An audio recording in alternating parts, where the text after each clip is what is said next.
Okay, it's working. All right. Oh wait, nobody took mine. Hold on. 3, 2, 1. Okay. Anywho, we're still getting used to our new EQs and LTs, learning intentions, success criteria. If you're on your Chromebook, please close it. Our standard, though, we talked about our standard last week briefly, and this week it's what you're going to be seeing every day this week, because when we're not map testing, or when I actually have you guys, let's see, tomorrow. I do have you tomorrow. Do we have 5th, 6th tomorrow? 5th, 6th, 7th, 8th. That's right. I don't have you tomorrow. Okay. So I will see you again on Wednesday. Okay. And we will still be working with the argumentative standard. So the standard says write arguments to support claims using relevant evidence. And we're really going to focus on that word relevant today. Your learning intentions. We are. Remember, that's like the we are statement. We are exploring reputable and relevant sources to use to begin gathering evidence for our argumentative essays. What does reputable mean? We know what relevant means. What about reputable?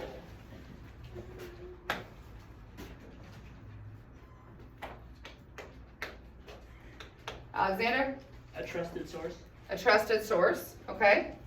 With a good reputation. With a good reputation. Jackson? Something we can rely on that has like that's kind of a reliable source. Reliable, something that you can rely on. It's proven to be true, right? Very good.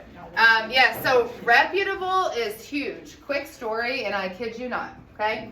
The only real student teacher I ever had, like the one that was going to be here for like half a semester or like a full year, and then she was going to like take over the class for like a couple months at the end of the year, that type of thing, you know, was, oh gosh, at least 5 years ago. And the irony in this, but one of her lessons, one of her first ones, was to introduce this book that we no longer read, but you guys are going to read little excerpts of it. But it's a book called Chew on This, and it's all about the fast food industry, kind of like how it came to be, but then it gets into all the really gross, nasty stuff that goes on behind the scenes of fast food and the meat and all that stuff. So anyways, she put together this giant PowerPoint to like get the kids excited to start this new book. And you guys, every single slide that she had was from like blog posts or like where somebody could just do like an anonymous like review of a restaurant and like post a picture. She was pulling that information. None of it was coming from like a tried and true reputable source. She used a lot of BuzzFeed. You know what BuzzFeed is? Like on, I know it's on old people Facebook. I don't know if it's on Snapchat or whatever, but she used BuzzFeed. I remember she used, what was the other one that was just like, are you kidding? You're in college and you're using this? Wikipedia? No. I don't remember. Maybe it'll come to me. But anyways, reputable means it's trusted, it's accurate, it's respected. And so that is really, really big the older you guys get, especially those of you that are going to be skipping 8th grade ELA next year, and you're just going to jump right into writing high school level papers in August. Okay, you need to know and you need to be certain that the sources that you're using are reputable. Okay, all right, and then your success criteria, remember, is like the I can statement. So I can identify the most relevant evidence that will help me support my claim when writing, okay? Okay, so the date, it's a double date. Oh, it's a double date. Okay. I know. It's a double date because some aren't going to be getting this lesson until tomorrow, and some of you are getting it today. But what are we going to do today? We're going to introduce the argumentative prompts. We're going to have a short mini lesson on relevant evidence. And then you guys are going to spend the majority of time today researching the prompts, the claim, what your possible claim could be. Alrighty, so I skipped, didn't I? Yeah, here we go. No, did I have these out of order?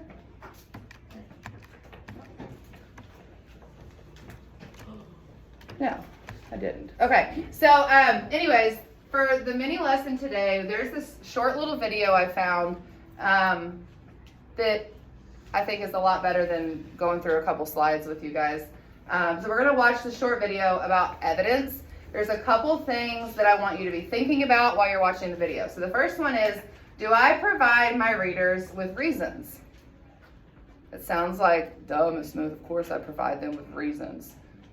But after watching this short little video, ask yourself the question, do I provide my readers with reasons, or do I just drop my evidence in? And am I using varied sources of evidence? Meaning, you're not just using the same article to support your whole argument. Okay, maybe you're using an article, and then maybe you're using a published book, and then maybe you're using an interview with a scientist. Different varied sources to get your evidence from, okay? So I'm gonna pause that. Towards the reasons. For instance, to prove that laptops would help with schoolwork. Okay, I wanna stop it right here, right? Because so often when we are writing, and even like if you're just thinking about constructed responses, you know what the answer to your question is, or to the question, you know what it is. And I feel like, correct me if I'm wrong, but I feel like your first thing that you do is, okay, I know what the answer is, but now I need to go find evidence. Instead of right here, okay, here's your claim or your answer. All students should be able to bring a laptop to school. Why? I don't need a statistic. I don't need a quote from a scientist here. I want to know what you think based on your research, your reason. Why do all students need to be able to bring a laptop to school? They need to use technology in future jobs, so they have to get used to it now, right? Then we take the step to find evidence to back up that reason, okay? So we're not just gonna say, all students should be able to bring a laptop to school. According to a study in 2017, blah, blah, blah, blah, blah, blah, blah, blah, blah, blah, blah, blah. And then there's your statistic about how great laptops are in school, and then you keep it moving. Well, you're missing the why, okay? So that's the big reasons. Think of why. State your claim and ask yourself why. Your answer is your reason. Now back your reason up with your evidence, okay? So this is a key thing that a lot of 7th graders are missing, and it's every year. So just start kind of rewiring your brain to think, okay, I have my claim, which, let's see, I have you guys Wednesday, the end of class Wednesday. You okay? You did? Okay, here we go.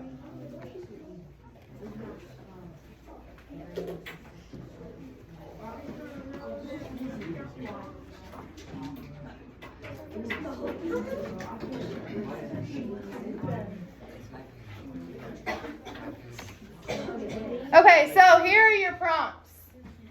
This is what you get to argue. You get to pick, but you aren't even going to pick probably this week. Even though you're probably like, well, in my mind, I know I'm going to do this, but.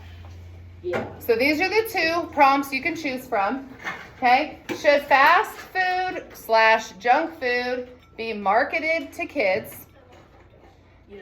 Or prompt number 2, is it ethical? Meaning, is it right to raise animals for slaughter or other uses as food sources? For example, right, you are raising a bunch of beef cows on your property.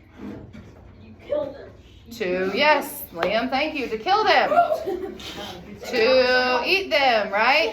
So is that right? You give them this whole life, and then you butcher them and throw them on your grill. I don't know. It's up to you. That's literally what they were making. La-di-da-di-da. Other people feel differently, Jackson.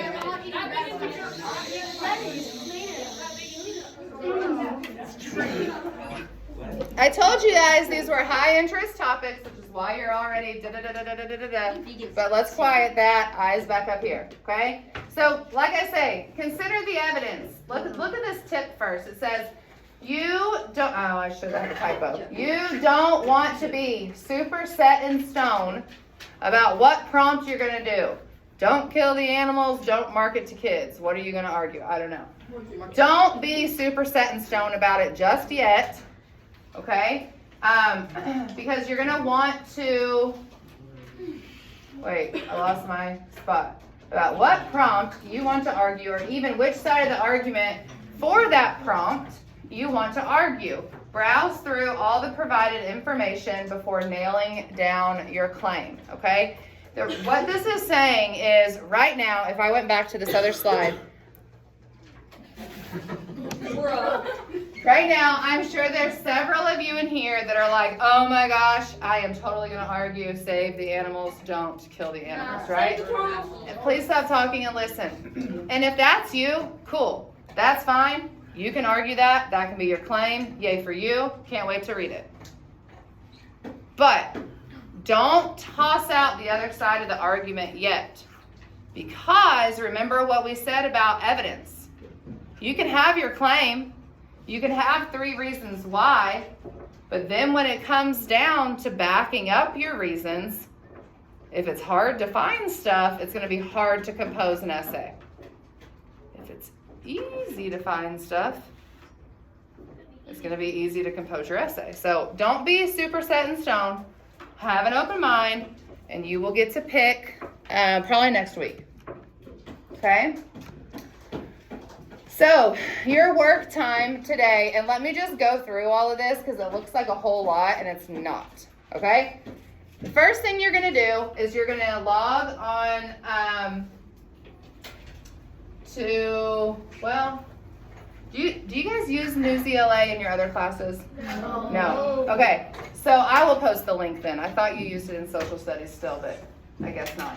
So there'll be a link in Google Classroom for Newsela. Okay, it's just an article database for teachers. Pretty much that's how you can think of it, okay? You need to join with your class code. So join a class, and you guys are my 3-4 blocks, so make sure you join the right class, okay? Make sure that you see you have been assigned 2 text sets, is what it's called, okay? One of them is about one prompt, the other one is about the other prompt, okay? Then in your writer's notebook, you need to label 2 new pages with the text set titles, okay? Then you're going to draw a T-chart on each new page. You're going to use this to organize your research, okay? And let me just go ahead and go over to the example because it's easier to explain. So in your writer's notebook, okay, you're going to do this 2 times. You're going to write the first prompt at the top of one page, or the title of the text set. Should fast food, junk food be marketed to kids? Then you're going to make yourself a little T-chart. Yes, no. And you're going to find evidence for both sides. I don't care if you want to argue this side, and you know I'm going to argue this side. I know it, Miss Smith. I don't care. You need to find evidence for both sides, 2 pieces, okay? Then, when you get finished with that topic, you're going to flip it to another sheet, to the back side, or to another clean page. You're going to label the next prompt. Yes, no, evidence 1, evidence 2, evidence 1, evidence 2. Now, do you guys see these little parentheses? It's kind of hard to read. It's my own handwriting and it's far away.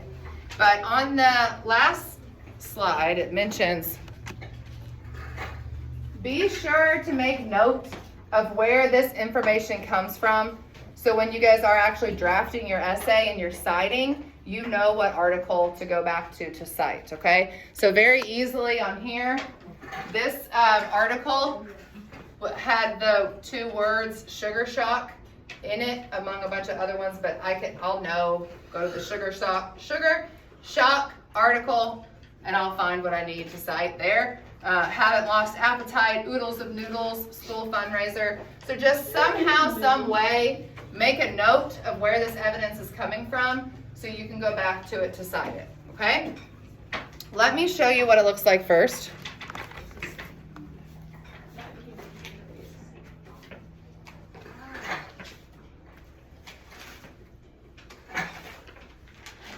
Actually, if you guys just want to go ahead and do this, just go to newsela.com. I don't need to post a link. newsela.com, join now, or right here, enter student class code, actually. Just enter the class code.